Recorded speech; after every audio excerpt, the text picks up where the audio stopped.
Tapi hari ni cerita dah lain.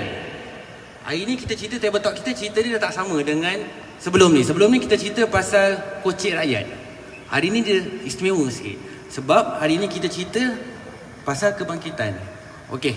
Bersama-sama saya hari ni ada seorang panel yang istimewa. Mungkin ada yang dah kenal, mungkin ada yang tak kenal. Perlu ke saya kenalkan?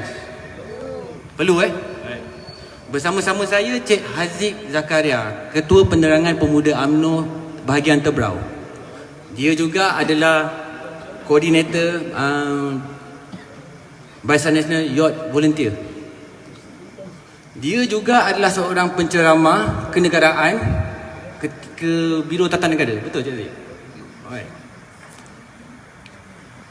Alright. Kita cerita pasal kebangkitan semula. Hari ini tajuk kita kebangkitan semula. Okey. Apa yang kita maklum pasal kebangkitan semula? Penubuhan UMNO tu sendiri pun asal dia adalah bangkitnya orang Melayu untuk menentang Malayan Union. Zaman tu zaman 60 tahun yang lepas. Zaman dah lama. Kan? Mungkin naratif perjuangan dia tak sama masa tu dengan apa yang berlaku hari ini. Zaman tu orang semua berebut-rebut nak lawan Malayan Union. Bangkitnya sendiri orang Melayu tu sendiri automatik untuk lawan Malayan Union. Berbeza dengan hari ini. Hari ini Malaysia kalau kita tengok dah moden, canggih. 60 tahun berlalu, lebih kurang 7 Perdana Menteri yang dah dilantik. Cuma 6 je lah menterinya. Tapi 7 Perdana Menteri. Kan? Maksudnya perjuangan tu mungkin tak sama. So Cik Haziq, soalan saya pada Cik Haziq hari ni, apa yang kita nak bangkitkan sangat ni sebenarnya? Mungkin Cik Haziq boleh terangkan sikit. Bismillahirrahmanirrahim. Terima kasih kepada saudara moderator, saudara Nazri. Assalamualaikum warahmatullahi wabarakatuh. Saya nak minta izin berdiri boleh? Dekat sikit boleh Terima kasih diucapkan kepada tuan rumah, kepada Ketua Cawangan Barisan AJK Cawangan, Barisan AJK Pemuda, kepada wanita UMNO yang datang, wanita UMNO bahagian yang datang pada malam ni, kepada sahabat-sahabat yang datang pada malam ni. Soalan yang diberikan kepada saya adalah apa yang nak dibangkitkan. Okey. Kita sudah maklum selepas PRU ke-14 hari itu 9 Mei selepas beberapa bulan ada berlaku pemilihan dalam UMNO, betul? Dan selepas itu Ketua Pemuda UMNO Malaysia yang baru dilantik. Dan Ketua Pemuda UMNO Malaysia yang baru ni, Dr. Ashraf Wajdi, membawa satu tagline, bangkit kembali. Soalannya ialah apa yang nak dibangkitkan? Seperti yang moderator tadi sebut bahawa kebangkitan Melayu yang pertama kali dalam sejarah tanah Melayu adalah ketika Malayan Union. Pada ketika 1945, selepasnya Perang Dunia Kedua tamat, ada berlaku 12 hari kekosongan. 12 hari kekosongan di tanah ni. Maknanya bila Perang Dunia Kedua tamat, Jepun balik, 12 hari British tak ada, Jepun tak ada, Melayu tu kampung-kamping. Nak buat apa? 12 hari. Pada ketika itulah komunis bermaharajalela, 12 hari tu. Okey. Dan pada ketika itu barulah British datang balik. Bila British datang balik, mereka melancarkan satu gagasan dinamakan Malayan Union. Di mana apa yang mereka nak buat ialah antara isi penting yang nak bawa dalam gagasan Malayan Union ialah mereka nak tarik kuasa Raja-Raja Melayu. Pada ketika itulah Melayu buat pertama kali dalam sejarah, dalam seluruh tanah Melayu ni, daripada Kelantan sampai ke Johor.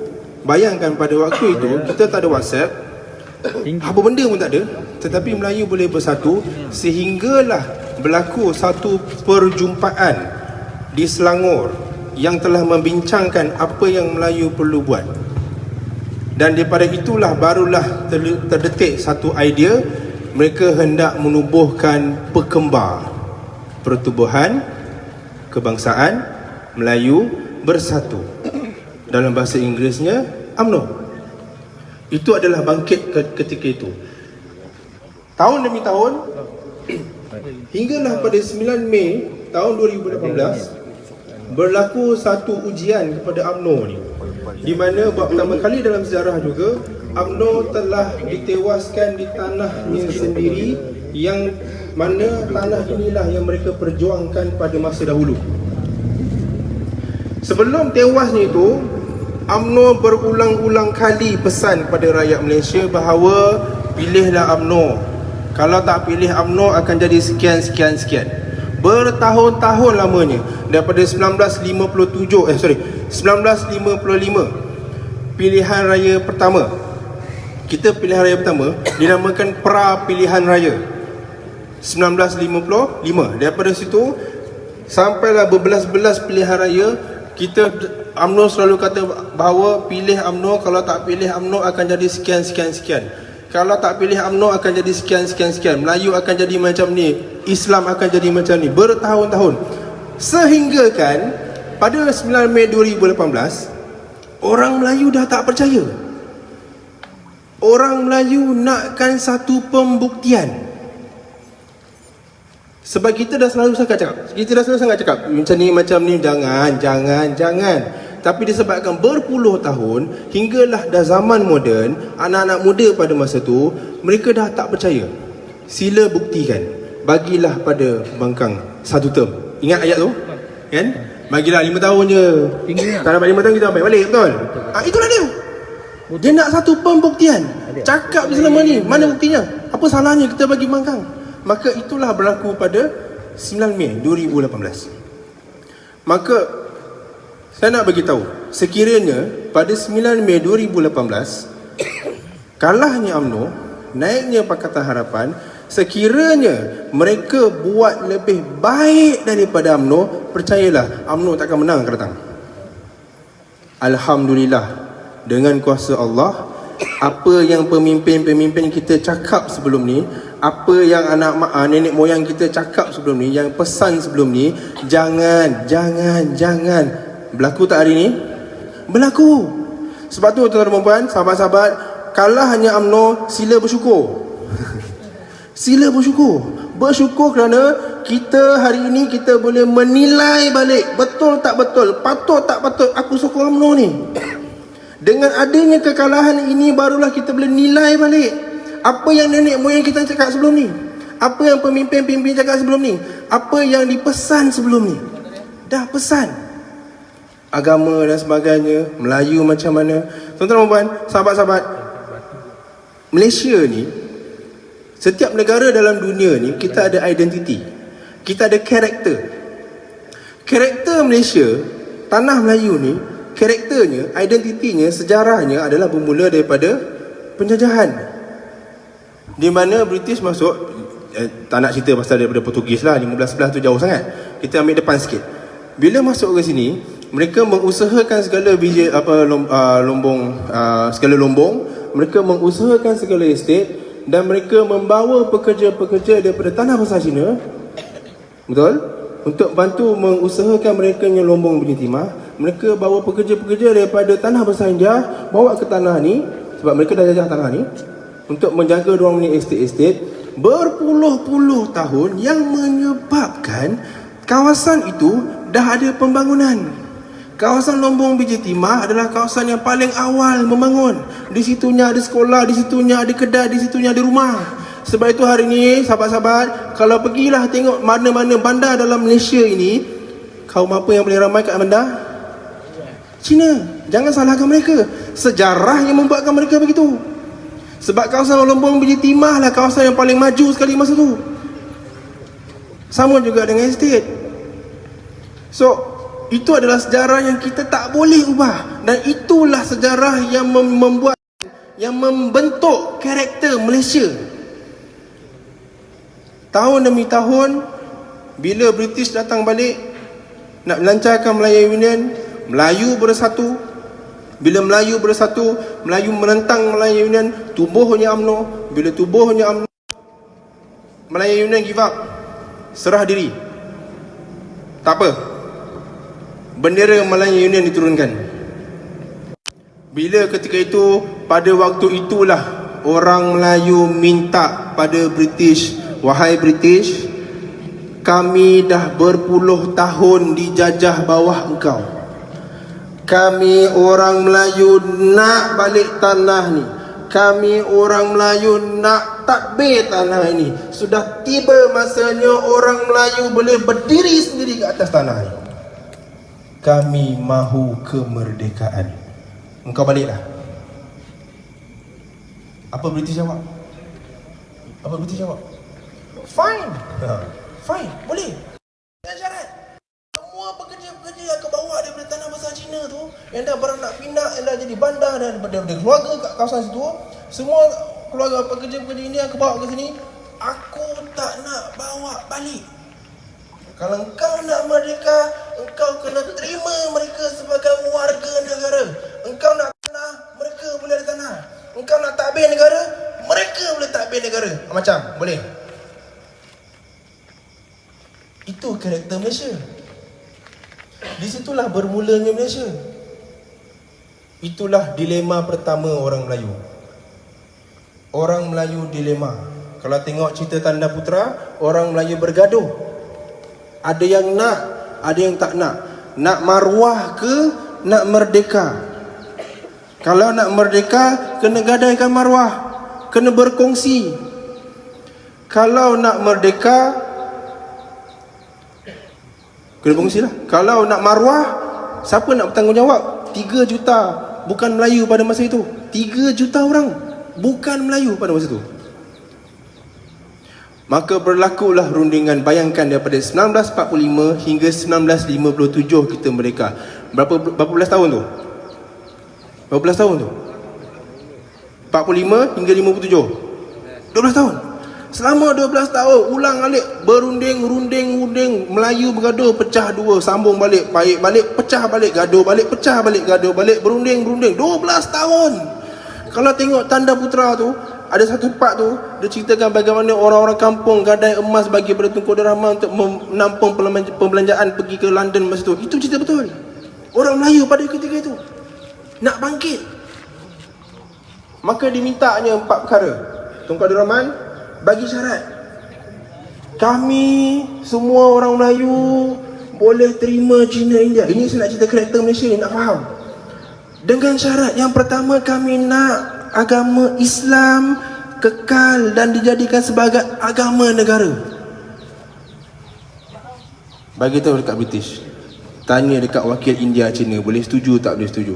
Pada ketika itu, mereka setuju ataupun tidak? Setuju tak? Setuju. Kalau tak nikah. Setuju. Orang Cina, orang India pada masa itu faham dan mereka bersetuju. Perkara kedua dia minta, kami nak bahasa Melayu nanti dijadikan sebagai bahasa kebangsaan. Bahasa-bahasa lain boleh diamalkan. Tanya, setuju? Setuju.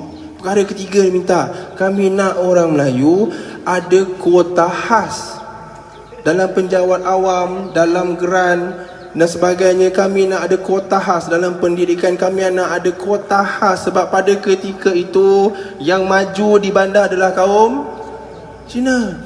Pada ketika itu estet-estet yang dah dibinakan rumah untuk orang pekerja-pekerja estet pada ketika itu dah ada kerja dah, walaupun dah merdeka. Kita punya estet tu masih lagi British punya. Pada ketika itu orang-orang yang bekerja kat estet tu dah ada kehidupan, dah dijamin kehidupan, dah ada pendapatan. Orang Melayu tak ada apa. Dengan itulah dia minta, kami nak ada kuota khas sebagai tanda inilah kaum, inilah bangsa asal bagi tanah ni. Segala penjawatan awam, segala peruntukan, segala beasiswa, pendidikan dan sebagainya, kami nak ada kuota khas untuk membantu Melayu ni supaya boleh sama-sama dengan kaum-kaum lain pada ketika itu. Tanya Melayu, tanya Cina, tanya India, apa jawapan mereka?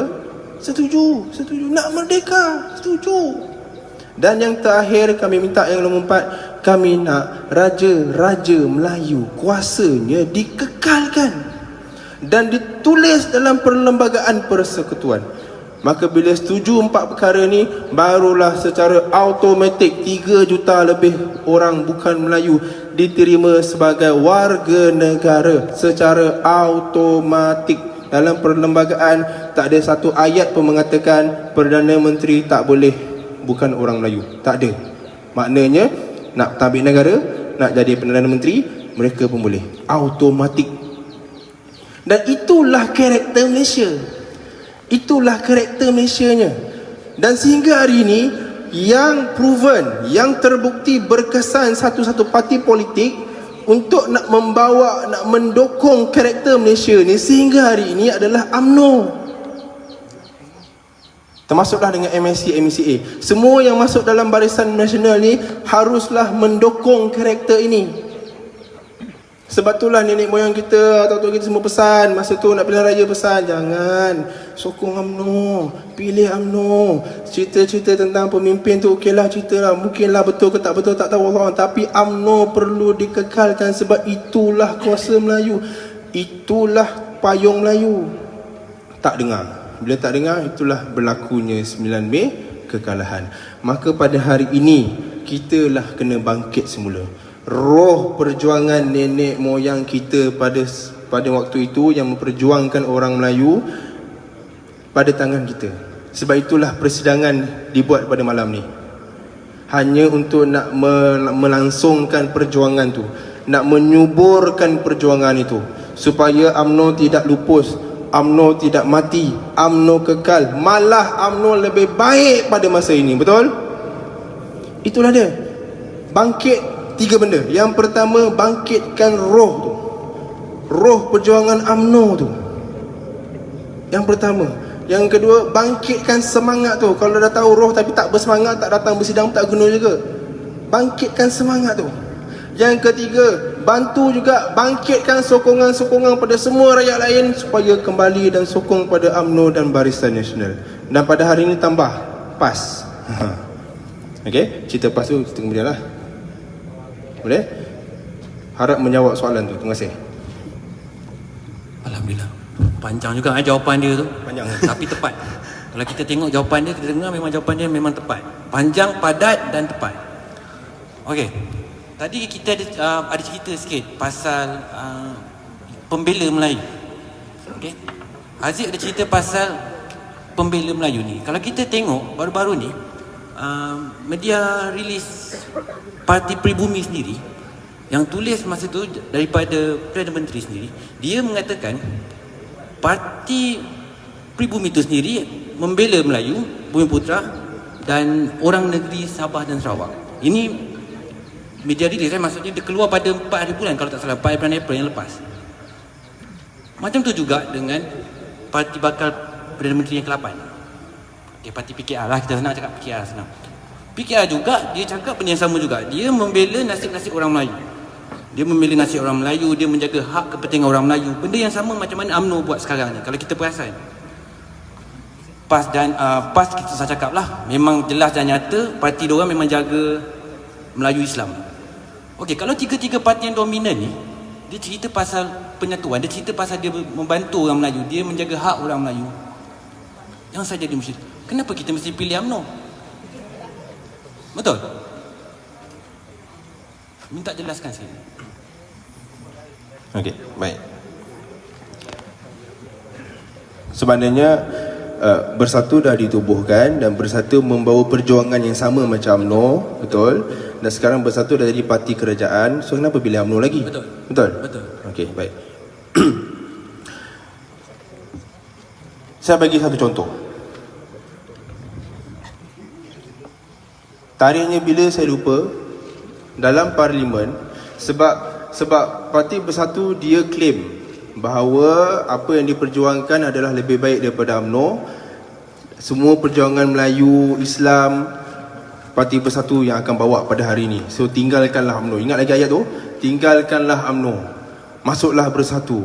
Bersatu lebih bersih, memperjuangkan orang Melayu, memperjuangkan Islam dan sebagainya. Betul? Baik. Walau bagaimanapun, apa yang berlaku hari ini tak selari dengan apa yang mereka katakan. Saya bagi satu contoh. Dalam parlimen, seorang wakil DAP bangun. Dia cakap bahawa, saya pendekkanlah, kenyataan ini panjang, dia ada baca. Dia cakap bahawa sudah tiba masanya Malaysia mengamalkan ikut standard hak asasi manusia antarabangsa. yang mana dalam standard hak asasi antarabangsa itu mengatakan bahawa perlu kebebasan beragama. Dengan itu kita perlu tanda tangan sokong ICED. DAP cakap ni dalam parlimen. Masa dalam parlimen tu ada wakil bersatu, ada ahli parlimen bersatu kat situ. Ada. Ayat dia jelas. Sudah tiba masanya Malaysia mengikut follow International Standard of Human Right. Hak asasi manusia ikut standard antarabangsa yang mana dalamnya terkandung kebebasan beragama. Dia cakap dalam parlimen tu. Yang saya sedihnya, kalau kau betul lah kau parti yang memperjuangkan Melayu dan Islam, engkau bangun. Sampai hari ni seorang pun tak bangun. Betul? Yang bangun siapa? UMNO dengan PAS. UMNO dengan PAS. Itulah tercetusnya perhimpunan ICED. Itulah tercetusnya kerjasama PAS dengan UMNO. Sebab apa? Kita melihat bahawa ada satu keperluan. Rakyat, terutamanya orang muda, orang Melayu, orang Islam nampak gusar, risau bila lihat pada hari ini, kerajaan hari ini seolah-olah tidak menjaga Islam. Itulah wujudnya kerjasama UMNO dengan PAS. Kerjasama, bukan bergabung. Ada beza tu. Kerjasama. Itulah mulanya. Kalaulah nak katakan mereka lagi bagus, tunjukkanlah, buktikan. Sebab tu saya katakan hari ini, kenapa UMNO masih relevan dan akan terus relevan, malah lebih relevan pada hari ini. Terima kasih juga kepada mereka yang membuatkan UMNO nampak lebih relevan. Sebab mereka bersatu atas dasar persetujuan persefahaman antara empat parti bersatu, DAP, PKR dan juga Amanah, yang mana masing-masing ada agendanya tersendiri. Perdana Menteri kita pada hari ini pun mengakui bahawa dia jadi Perdana Menteri pun atas ihsan DAP. Bukan saya cakap, Perdana Menteri yang cakap. Maka kita boleh faham bahawa bila dia cakap atas ihsan DAP, bermaksud ada perjanjian yang dilakukan, ada persetujuan yang dilakukan. So, kita sebagai parti pembangkang, kita membawa suara rakyat. Rakyat pada ketika itu gusar, risau. Kita menyuarakan. Bila kita menyuarakan, kita dilabel sebagai ekstremis. Taliban tu selepas tu. Taliban tu selepas tu. Okay? So, Taliban pun bagus juga. Taliban pun bagus juga. Satu contoh. Dia di kejadian di New Zealand, di masjid di Churchill, pembunuhan, ada siapa yang ada nampak video tu kan, tembak tu kan semua. Dan kat sini pula ada seorang tu, dia katakan bahawa kerjasama UMNO dan PAS ni boleh membuatkan macam seumpama dekat sana yang berlaku, sekiranya tak dibendung. Diibaratkan macam ada Taliban state pula kalau tak dibendung kerjasama UMNO dengan PAS ni. Dia menyamakan Taliban, yang orang-orang Islam dalam bersatu tu diam je ke? Dia menghina agama Islam ni. Kalau kau betul memperjuangkan agama Islam, kau bangun, kau bersuara. Tapi tidak. Lagilah membuatkan rakyat nampak bahawa makin relevanlah UMNO ni. Okey, semoga menjawab soalan. Terima kasih. Terima kasih. Tadi Haziq ada cerita pasal kerjasama PAS dan UMNO. Betul? Okey. Baru-baru ni saya terima satu WhatsApp dari kawan saya. Pemuda UMNO juga. Berbeza bahagian. Tapi still pemuda lah, senang cakap. Kalau dia satu bahagian dengan kita, mungkin dia akan mesej Haziq terus lah, dia tak mesej saya kan, sebab satu bahagian. Okey, saya nak share, nak kongsi sikit mesej ni. Mungkin Haziq boleh jawab secara terus dekat sahabat-sahabat kita. Sebab soalan ni saya jawab mungkin tak sama dengan apa yang Haziq sendiri jawab. Boleh saya share tak soalan ni? Okey, saya buka WhatsApp saya. Soalannya pendek je. PAS dan UMNO bekerjasama Apakah kesan politik pada anak-anak muda? Soalan yang pendek, tapi Haziq kena jelaskan dengan lebih mendalam. Itu yang kita nak. Silakan Haziq. Baik, terima kasih. Apakah kesan politik kepada anak muda kerjasama PAS dengan UMNO? Baik. Saya cerita di Tebrau lah Sebab di Tebrau, di peringkat pusat baru saja buat satu mesyuarat teknikal kerjasama PAS dengan UMNO. Di Tebrau saya percaya KP belum ada lagi mesyuarat rasmi ke apa belum lagi Di Tebrau belum ada lagi satu mesyuarat rasmi bagaimana nak menjalinkan kerjasama PAS dengan UMNO di kawasan Tebrau. Walau bagaimanapun, kami telah berjumpa dengan KP PAS Tebrau dan sebagainya. Kami jemput dia ke program dan sebagainya. Cerita pasal PAS ni sebab kita dah lama dah bercerai. PAS dengan UMNO. PAS dulu pernah bekerjasama dengan UMNO. Tahun bila saya lupa, 80 something. Saya lupa. Ceritanya dulu pernah bekerjasama dan selepas itu bercerai. Bila bercerai, dah lama sangat. Dan hari ini timbul satu kejadian yang membuatkan kita fikirkan masa depan Islam dan Melayu, maka PAS dan UMNO perlu bekerjasama sebagai blok pembangkang yang memperjuangkan Islam dan Melayu. Kesannya, saya boleh bagi sedikit contoh. Disebabkan terlalu lama PAS ni dia walak kepada dia punya pemimpin dia. Sangat-sangat walak. Dan bila bertahun-tahun sebelum masa kita bercerai tu, pemimpin dia selalu memburuk-burukkan UMNO dan sebagainya. Maka bila nak bekerjasama, bukan satu benda yang mudah. Bayangkan dah bercerai berpuluh tahun, boleh tiba-tiba nak tidur sepantal. Tak kekekok namanya. So sama juga berlaku dengan anak muda ni. Ada juga yang masih tak boleh terima, yang masih tak boleh nak bersama. Tapi ada juga yang dah boleh bersama. Dan dia akan ambil masa yang agak panjang untuk kita memperbaiki hubungan demi masa depan agama Islam dan juga orang Melayu. So, kesan politik pada anak muda mungkin mereka akan terfikir. Sebab apa yang dibawa oleh sebelah sana, mereka membayang-bayangkan, mereka menggambar-gambarkan seolah-olah kerjasama PAS dengan UMNO ni adalah satu kerjasama yang resis, yang ekstremis dan sebagainya. Dan mungkin anak-anak muda pun ada yang terkesan, yang termakan dengan naratif tu. Tapi saya nak tanyalah sahabat-sahabat yang ada kat depan ni, kerjasama PAS dengan UMNO setakat hari ini, adakah anda setuju ianya adalah satu kerjasama yang resis dan ekstremis? Sila jawab, ya atau tidak? Tidak. Maka pada anak-anak muda yang pada hari ini ataupun yang tengah tengok live pada tadi, kalaulah ada dengar orang kata bahawa kerjasama PAS papak lebay, orang-orang sana selalu bahasakan orang PAS ni adalah papak lebay. Papak lebay ni bekerjasama dengan UMNO ni dia akan nampak seperti resis dan ekstremis, lebih kepada orang Melayu dan sebagainya. Sebab itulah kami, ini pandangan saya, sebab itulah sehingga hari ini ia masih lagi bekerjasama, bukan bergabung. Sekiranya PAS bergabung dalam BN, MIC, MCA keluar daripada BN, masalah. PAS dengan UMNO tu dah bagus lah, betul bagus. Tapi kalau baca tak berita MCA, MIC hari tu, ada kata kononnya macam nak keluar, ada baca? Kalau pada ketika itu MIC, MCA keluar daripada Barisan Nasional, PAS pula masuk dalam BN, saya pun tak setuju. Sebab ia jadi tidak sihat. Dalam politik negara, dia ada spektrum, tengah, kanan, kiri. Tengah ni sentris, golongan tengah.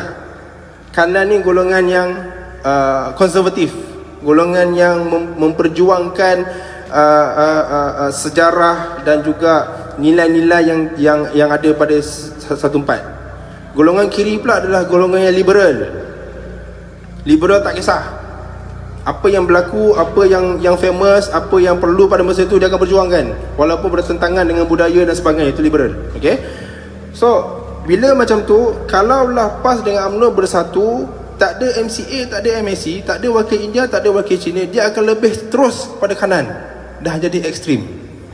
Alhamdulillah, MCA, MIC membuat keputusan untuk kekal supaya ianya nampak relevan, dan UMNO masih lagi bekerja sama, bukan bergabung. So pada anak muda, jangan risau. Tujuan Tujuan UMNO, tujuan PAS bekerjasama adalah demi, macam saya cerita tadi lah, permulaannya pada ISEC tu. Sebab dengan terang dan jelas dinyatakan dalam parlimen, sehingga hari ini tak ada apa-apa rekod dalam parlimen orang Melayu daripada sebelah sana, orang Islam daripada sebelah sana berdiri dan menyatakan bantahan, tak ada. Hanya UMNO dan PAS. Okay, so saya rasa itu menjawab soalan. Terima kasih. Terima kasih Zik. Baik tu soalan, jawapan tu sebenarnya. Kan, tepat. Kena kopi je balik nanti. Kena WhatsApp balik kan dekat orangnya kan. Okey Zik. Aziz dah cerita tadi pasal penyatuan. Aziz cerita sendiri pasal bangkit kembali. Panjang cerita dia. Kan, padat. Tapi kita kadang-kadang di peringkat pemuda akar umbi kan, kita perlukan satu, kita nak tengok sendiri di peringkat bahagian pula. Apa yang peringkat bahagian buat untuk peringkat cawangan? Kadang-kadang ada setengah daripada ahli UMNO tu sendiri, dia tak tahu sebenarnya peringkat bahagian tu apa yang disalurkan daripada peringkat bahagian. Kadang-kadang diorang tak perasan. Mungkin KP pernah cakap, cuma diorang tak nampak. Okey, soalan saya direct to the point lah, senang cakap lah. Saya sendiri nak tanya, walaupun saya duduk di bahagian AJK, bahagian juga dekat dalam Tebrau, saya sendiri pun nak tanya, nak tahu kan, sebenarnya apa hala tuju pemuda UMNO Tebrau ni Zik? KP ada ni. KP ada KP. Alang-alang KP ada KP. Tak kisah, kita sendiri betul. Tapi nanti dia pula jawab. Kita sendiri nak tahu. Tapi nanti dia pula jawab, apa guna aku lantik kau jadi ketua penerangan? Masak pula aku. Apa hala tuju pemuda UMNO Tebrau? Baik, spesifikkan sikit ni. seperti yang telah diterangkan oleh saudara Fauzi Faizal, Ketua Pemuda UMNO Tebrau, hala tuju kami sekarang, okey, hala tuju kami pada tahun lepas berbeza, hala tuju pada kami pada tahun ini berbeza. Okey, hala tuju pada tahun lepas adalah lebih nak memperkenalkan pemuda UMNO Tebrau di peringkat akar umbi. Kami buat program-program, pergi ke kawasan-kawasan, bawa logo, bawa pakai baju UMNO dan sebagainya, bagi tahu bahawa pemuda UMNO masih wujud dan inilah barisan pemuda UMNO Tebrau. Itu pada tahun 2018. Masuk 2019, kami menuju kepada PRU 15. Suka ataupun tidak, PRU 15 akan muncul. Dalam sejarah Tun Dr. Mahathir sebagai Perdana Menteri, selama 5 penggal, PRU tidak dilakukan sehingga hujung 5 tahun. Dia akan awal, mungkin 4 tahun ataupun mungkin 3 tahun pun pernah, 3 tahun lebih. Sejarah Tun Dr. Mahathir sebagai Perdana Menteri. So kami membayangkan bahawa ini dah masuk tahun kedua. Kami membayangkan bahawa PRU semakin dekat. Tambah dengan kita tak boleh nafikan ada berlaku antara Tun Dr. Mahathir, kem Tun Dr. Mahathir dengan kem Anwar Ibrahim. Betul? Pergolakan tu walaupun tak nampak, saya pun tak tahulah apa yang bergolak. Tetapi sebab yang Tun Mahathir memang dah menjanjikan untuk menggantikan Anwar Ibrahim sebagai Perdana Menteri, so Anwar Ibrahim pun tak sabar-sabar nak menjadi Perdana Menteri. Melihat kepada senario politik itu, terdetik dalam hati macam nak dekat dah PRU. Maka pada tahun ini saudara KP pun menukar hala tuju supaya gerakan pada hari ini lebih kepada menjurus kepada PRU 15. Persiapan AJK, persiapan jentera, malah table talk ini juga adalah salah satu inisiatif daripada KP sendiri untuk pergi ke kawasan-kawasan hari ini di Kampung Jaya Baru. Dan kita akan pergi, kita tak nak buat grand-grand. Yang pertama tu grand sikit lah, sebab itu adalah yang pertama. Kami ambil naik Ketua Pemuda Malaysia, Saudara Syarif Sufian Hamdan, untuk datang ke situ dan agak grand. Tapi selepas itu kita akan buat konsep macam ni juga. Kita akan panggil semua pemuda-pemuda di kawasan perumahan begini, kita panggil ramai, kita kumpul dan kita bincang. KP punya KPI pada saya ialah sebulan sekurang-kurangnya sekali buat. Okay, so ini adalah bulan 4. Ini yang untuk bulan 4 ni. Bulan 5 kita akan rancang masuk ke kawasan-kawasan, ikut by zone. Ini zon Kongkong, itu zon dekat Taman Raya. So ikut zon kita masuk. So hala tuju untuk pemuda UMNO Tebrau hari ini adalah lebih pada mempersiapkan barisan Pemuda UMNO Tembrau menuju kepada PRU 15. Bila kita tak nak fikirkan bila, cuma kami rasa ianya tak lama. Mungkin sebab tak sabar nak menang balik lah, mungkin kan, macam tak sabar nak menang balik. Geramnya tengok hari ni kan, geramnya setiap hari buka ada je berita-berita bodoh yang keluar. geram, sangat-sangat geram. So itu antaranya lah, antara hala tuju pemuda UMNO Tembrau hari ini pada tahun 2019 dan mungkin hinggalah kepada PRU 15. Sekian. Terima kasih Aziz. So jelas tak jawapan daripada dia sebenarnya? Apa ada tujuan pemuda UMNO Tembrau? Okey, jelas Alhamdulillah. Okey, kita nak buka soalan pada tetamu yang datang hari ini. Kalau ada siapa-siapa yang nak tanya soalan, ini peluang. Bukan selalu kita dapat tanya soalan direct terus kepada Ketua Penerangan Pemuda UMNO bahagian Tembrau. Silakan. Tanya je, dia boleh jawab. Mungkin kan. Cubalah tanya, cuba. Ada soalan yang nak ditanya?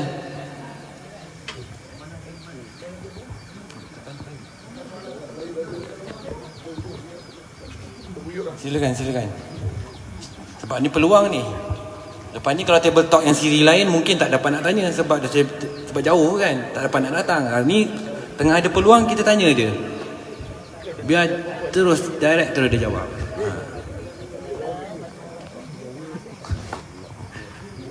Okey, tak ada soalan? Saya datang sana lah, senang. Alright.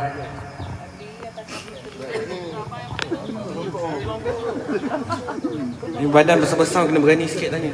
Saya pun malu juga.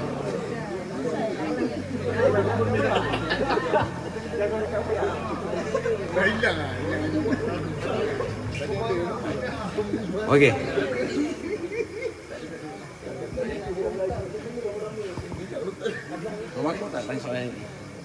Saya nak bagi satu contoh kenapa sesi soalan ni penting. Bila 9 Mei 2018 kalah saja UMNO, berlaku penculikan, berlaku penghasutan kepada pemuda-pemuda UMNO untuk pergi ke sebelah sana. Mereka sangat giat nak menubuhkan cawangan, nak meramaikan orang dan sebagainya. Maka kita lihat ramai sebenarnya sahabat-sahabat kita yang telah pergi ke sebelah sana. Bukan nak katakan mereka buat benda yang salah, bukan nak menyalahkan mereka. Sahabat tetap sahabat, kawan tetap kawan. Cuma timbul persoalan, setelah bertahun-tahun kita bersama, kenapa tiba-tiba lompat? Rupa-rupanya antara sebabnya ialah mereka ada banyak sangat persoalan dalam diri yang tak terjawab dan mereka biarkan, dan mereka terus kekal bersama hanya kerana pada masa itu mereka rasa keseronokan bersama atas dasar hype. Hype? Atas dasar keseronokan yang berlaku pada itu. Maka bila sahaja kalah, parti sebelah sana jadi kerajaan, parti sebelah sana offer, parti sebelah sana menghidangkan yang lebih hype daripada apa yang UMNO saya buat. Dan disebabkan mereka bersama UMNO disebabkan keseronokan, dan mereka jumpa keseronokan berlaku, mereka jumpa keseronokan yang baru di sebelah sana dan mereka lompat. Sebab apa? Sebab soalan-soalan tu tidak dijawab dalam diri, biarkan, dan sebelah sana pula offer yang lagi best, jawatan dan sebagainya kan. Yang tahu cerita tahulah, ini cerita betul yang berlaku dekat cawangan-cawangan. Nak jadi gaduh, nak jadi ahli majlis, ketua kampung dan sebagainya. Benda-benda macam tu. Dia janji-janji kan. Malah bila lagi-lagi tempat tu tak ada orang, tak ada ramai orang muda, bila nampak je dia tarik, kau terus jadi ketua pemuda kat sini, ketua armada kat sini dan sebagainya. Ini berlaku disebabkan persoalan-persoalan tu tidak dijawab. Maka ini adalah ruang, sekiranya bila ada soalan nak ditanya, silakan. Inilah masanya. Okey. Sorry, macam mana? Ada soalan?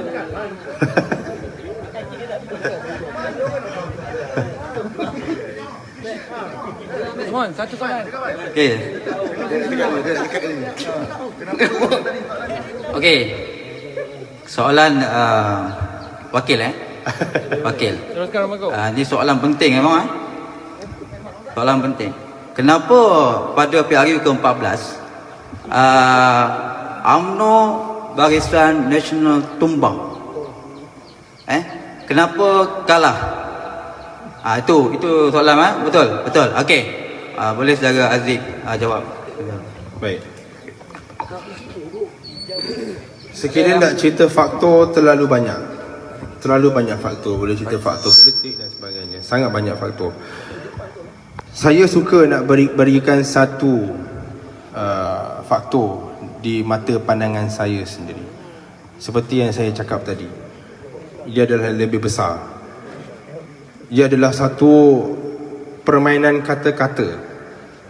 Permainan kata-kata yang boleh mengubah sistem kepercayaan orang Melayu. Permainan kata-kata yang selama ini mereka menjaja berpuluh-puluh tahun. Permainan kata-kata yang membuatkan pada PRU 14 yang lepas orang Melayu mula berfikir, betul juga permainan kata-kata.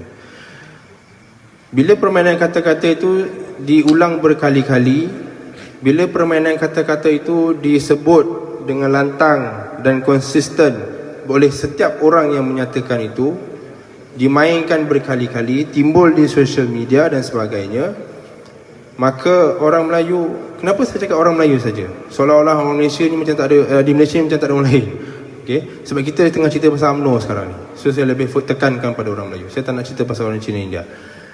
Maka orang Melayu mula termakan dengan kata-kata. Saya tak kata bahawa UMNO tidak salah. Saya tak kata bahawa UMNO tak ada masalah. Saya tak kata UMNO tak berlaku kesilapan. Mungkin ada. Dan inilah saya berpegang pada konsep begini. Apa saja yang berlaku dalam dunia ini atas izinnya. Setuju? Apa saja yang berlaku pada dunia ini atas izinnya. Dan telah tiba masanya Allah mengizinkan supaya UMNO jatuh. Atas sebab-sebab yang mungkin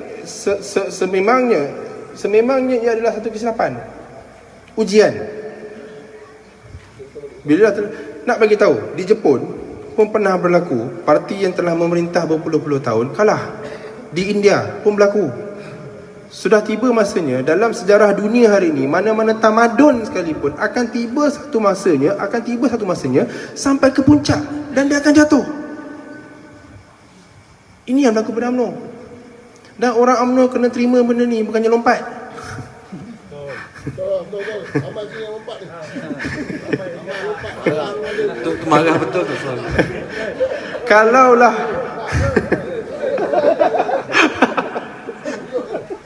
Kalaulah marah pada pemimpin sekalipun, marah.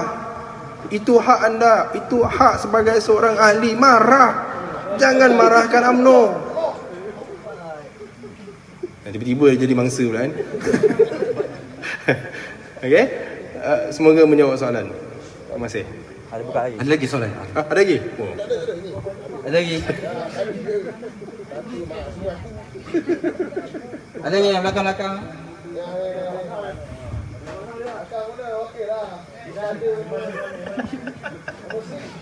Ada. Wanita? Satu soalan Cik Mas. Okey, saudara Aziz dan saya pun ada soalan. Yang pertama ada 10. Yang pertama, saudara Aziz, kita tahu UMNO dan Barisan Nasional kalah pada PRU ke-14. Dan hari ini sudah 10 bulan yang mana Pakatan Harapan memerintah. Okey. Saya satu soalan. Soalan pertama, adakah antara salah faktor kemenangan Pakatan Harapan adalah fitnah?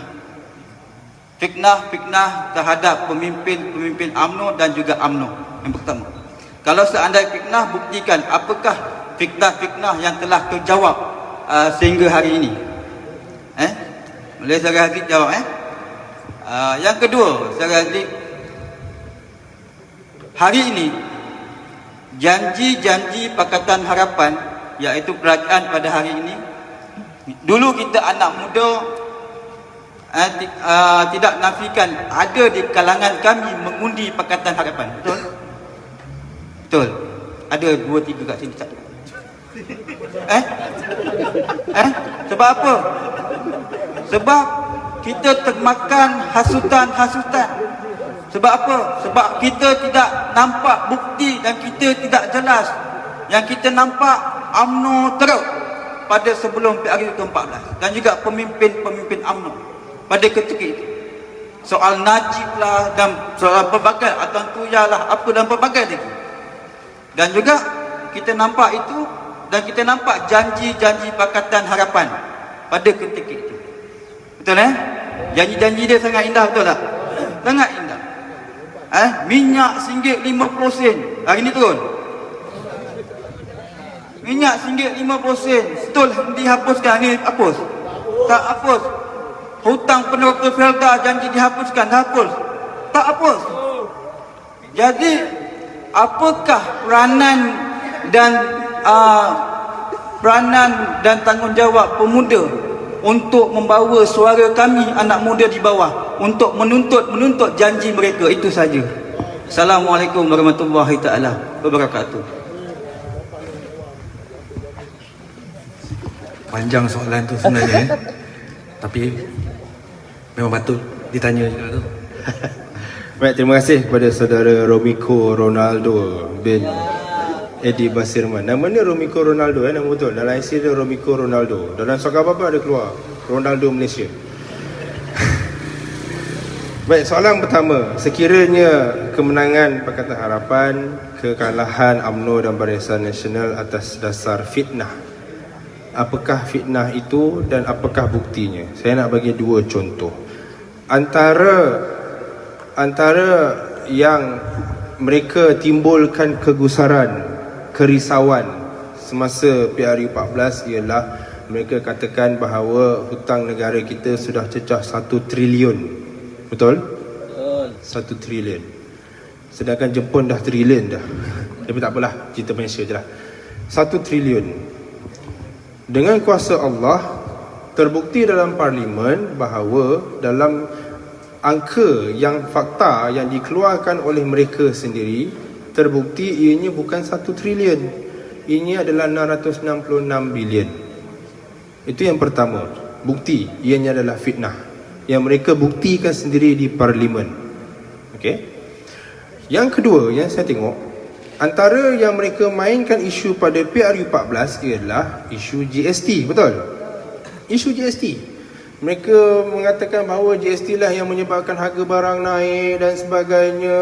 Bila PRU kalau BN menang, dia akan naikkan kepada 9%, 11% dan sebagainya. Dan mereka kata bahawa GST adalah membebankan rakyat. GST adalah satu mekanisme yang diwujudkan oleh Najib untuk mengaut duit rakyat masuk ke poket dia dan sebagainya. Itu adalah antara kata-kata, permainan kata yang saya katakan tadi. Walau bagaimanapun, setelah menang dalam parlimen, mereka ataupun Menteri Kewangan sendiri yang saya tak nak cakap Menteri Kewangan lah, Menteri Kewayangan. Menteri Kewayangan sendiri yang menyebut, yang mengakui bahawa sistem GST adalah sistem percukaian yang efisien dan telus. Walau bagaimanapun, kami dah berjanji dengan rakyat, kami nak hapuskan, kami kena hapuskan. Itu ayat Menteri Kewayangan. Dan itu adalah bukti bahawa mereka fitnah sebelum ini. Itu soalan pertama pada Romiko. Mana Romiko? Boleh? Boleh? Soalan kedua. Apa soalan tadi? Soalan kedua dia cerita pasal Janji. Bukan? Apa? Ulang balik soalan nombor 2. Dia punya bunganya banyak sangat tadi. Soalannya pendek je. Okay. Soalan kedua ni Saudara Azli. Kita dia anak muda ni, contohnya kan. Apa tadi? Dia berlupa dah. Okey, kita anak muda sekarang ni, Saudara Azli, contohlah pada sebelum PRU ke-14, kita anak muda dapat bantuan rakyat satu Malaysia 450 ringgit. Betul tak? Anak muda dapat. Dan hari ini Menteri Kewangan Saudara Lim Guat Eng, ada yang cakap kewayangan tapi itulah jawatan dia. Menteri Kewangan Malaysia Saudara Lim Guat Eng di PRK Semenyih dia ada janjikan RM100, betul tak, untuk anak muda, dan dibagi pada hujung Mac. Dah dapat belum? Ada yang dapat? Okey, ada yang dah dapat RM100. Berbeza 450 yang diberi Kerajaan Barisan Nasional dulu, dan hari ini Kerajaan PH bagi hanya 100, kan? Jadi ke mana perginya RM350 tersebut? Betul Jadi bukan soalan. Jadi hari ini kita sebagai anak muda, kita nak ada yang memperjuangkan suara kita. Hari ini saya pun malu-malu nak tanya soalan. Sahabat-sahabat saya pun malu-malu nak tanya soalan. Adakah pemuda UMNO Tebrau mampu untuk bawa suara anak muda Tebrau memperjuangkan suara kita ni? Kalau dapat perjuangkan, kita dapat balik RM450. Contoh. Ataupun lebih RM600. Okey, itu saja. Adakah pemuda UMNO boleh membawa suara kami ke atas? Bukan saja BRIM, tapi pelbagai lagi. Okey, terima kasih. Jelas je kan? Nak saya ulang ke? Tak boleh. Okey. Baik. Jawapan saya ialah jawapan selamat lah. Jawapan selamatnya ialah bila kami dah menang di peringkat Tebrau, kami diberikan tanggungjawab sebagai ketua pembangkang. Ketua pembangkang hanya di situ, ketua pembangkang pemuda tengah makan tu. Dan juga barisan-barisan ahli jawatankuasa pembangkang di kawasan Tebrau. Maka dia macam ni. Sebelum ni Malaysia tidak pernah diajar bagaimana hendak menjadi pembangkang yang baik. Daripada mulanya Malaysia ni tertubuh, dah ada automatik jadi pembangkang. Betul? Sebab tak ada pernah kekalahan. UMNO tak pernah kalah. Maka tak ada siapa, tak ada yang mengajar bagaimana nak menjadi pembangkang. Yang jadi pembangkang sebelum ni adalah itu pattern mereka. Yang mana pada pendapat saya ianya tidak bagus, ianya tidak sesuai dan ianya tidak betul. Maka bila Allah takdirkan untuk UMNO dan Barisan Nasional menjadi pembangkang untuk mengajar kepada rakyat-rakyat Malaysia bagaimana nak menjadi pembangkang yang baik, supaya akan datang bila UMNO dan Barisan Nasional bukan lagi pembangkang, mereka boleh tahu bagaimana nak tahu pembangkang ni baik tak baik, sebab dah ditunjukkan oleh UMNO dan Barisan Nasional. Itu tugas kita, menunjukkan bagaimana nak menjadi pembangkang yang baik. Tunjukkan bagaimana cara-caranya. Tak ada fitnah, fakta. Bawa ke mengikut saluran yang betul. Tak ada keganasan.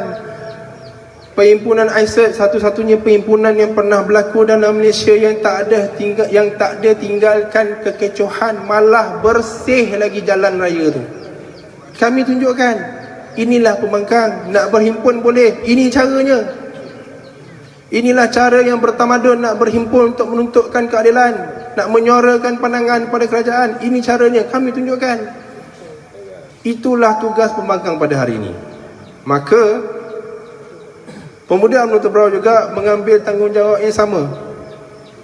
Apa saja yang dipost di Facebook, apa saja kenyataan yang dikeluarkan oleh Ketua Pemuda UMNO Tebrau dan sebagainya, kami akan pastikan bahawa ianya perlu menjadi ikutan, menjadi pengajaran, benda yang betul sebagai seorang pembangkang di kawasan Tebrau ni. Saluran kami untuk nak menyuarakan apa yang Romiko cakap tadi tentang janji yang ditipu apa semua tu, salurannya hanya buat masa sekarang adalah di Facebook. Sebab itu adalah medium yang paling cepat, pantas dan boleh dapatkan perhatian daripada pengunjung-pengunjung. Walau bagaimanapun, sekiranya ada isu-isu yang berlaku di peringkat pusat ataupun di peringkat negeri, sebagai ketua pembangkang, sebagai pembangkang, kita kena bersuara. Kita kena bersuara. Dan suara yang paling ada kedudukan adalah daripada suara Ketua Pemuda Pembangkang di kawasan Tebrau. Boleh suarakan kepada wakil rakyat di Tebrau, baik Dun Tiram ataupun Dun Puteri Wangsa ataupun ahli Parlimen Tebrau. Nak terima, tak nak terima, nak dengar, tak nak dengar, nak jumpa, tak nak jumpa, itu hal dia. Kita buat tanggungjawab kita. Okey? Semoga menjawab soalan Romiko Ronaldo. Terima kasih. Saya rasa ada lagi. Okey, sebenarnya waktu mencemburui kita juga sebenarnya ni. Kita tak banyak waktu yang kita boleh nak teruskan. Tapi pada yang mana yang nak tanya soalan, tak dapat nak tanya sekarang ni, boleh terus je jumpa Aziz sekejap lagi. Lebih mudah. Okey? Okey Zik, sebelum kita tutup, saya nak minta Aziz bagi sepatah dua kata lah sebelum kita tutup, kita akhirkan kita punya table talk kali ni. Sepatah dua kata, tapi jangan panjang-panjang sangat, sikit je. Cukup. Terima kasih. Assalamualaikum. Okey. Sepatah dua kata. Okey. Bagi sikit semangat Baik. untuk anak muda. Saya sebagai Ketua Penerangan Pemuda UMNO Tebrau juga nak mengajak pada sahabat-sahabat yang depan saya ni. Saya nampak kampung Cahaya Baru ni pemuda-pemuda dia gagah, tegap, handsome, kan? Itu yang jawab tu.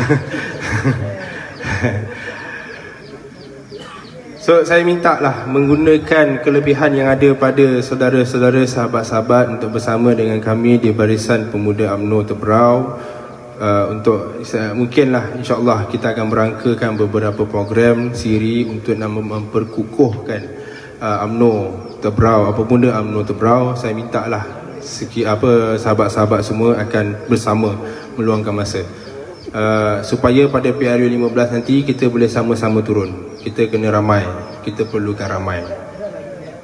Pemuda UMNO Tebrau AJK ni cuma ada 17 orang, termasuk dengan pegawai lebih kurang ada dalam 22 orang. 22 orang nak dipecahkan kepada 2 Don Puteri Wangsa, Don Tiram. So untuk akan datang, sekiranya ada dapat hibahan berkenaan dengan program-program yang kami buat, kami memerlukan sahabat-sahabat semua untuk datang bersama-sama. Saya faham mungkin ada kekangan masa, kerja dan sebagainya, tak apa. Tapi sekurang-kurangnya ada dapat feedback, ada dapat respon daripada sahabat-sahabat semua. Terima kasih saya ucapkan kepada Ketua Cawangan, Tuan Rumah, pada Barisan AJK Pemuda Kampung Cahaya Baru, dan juga pada Barisan AJK UMNO Unita UMNO bahagian yang hadir pada malam ni, pada sahabat-sahabat yang dekat belakang sana ataupun mungkin yang ada kat dalam rumah yang cuik-cuik dengar, letak telinga dekat tingkap tu. Terima kasih kerana sudi mendengar, dan sekiranya ada masa kat luar, ada terjumpa, tegur-tegurlah, dan insyaAllah kita akan sama-sama untuk kembali pulihkan dan menangkan UMNO dan Barisan Nasional. Assalamualaikum warahmatullahi wabarakatuh. Okay, terima kasih semua. Terima kasih kerana hadir. Alhamdulillah.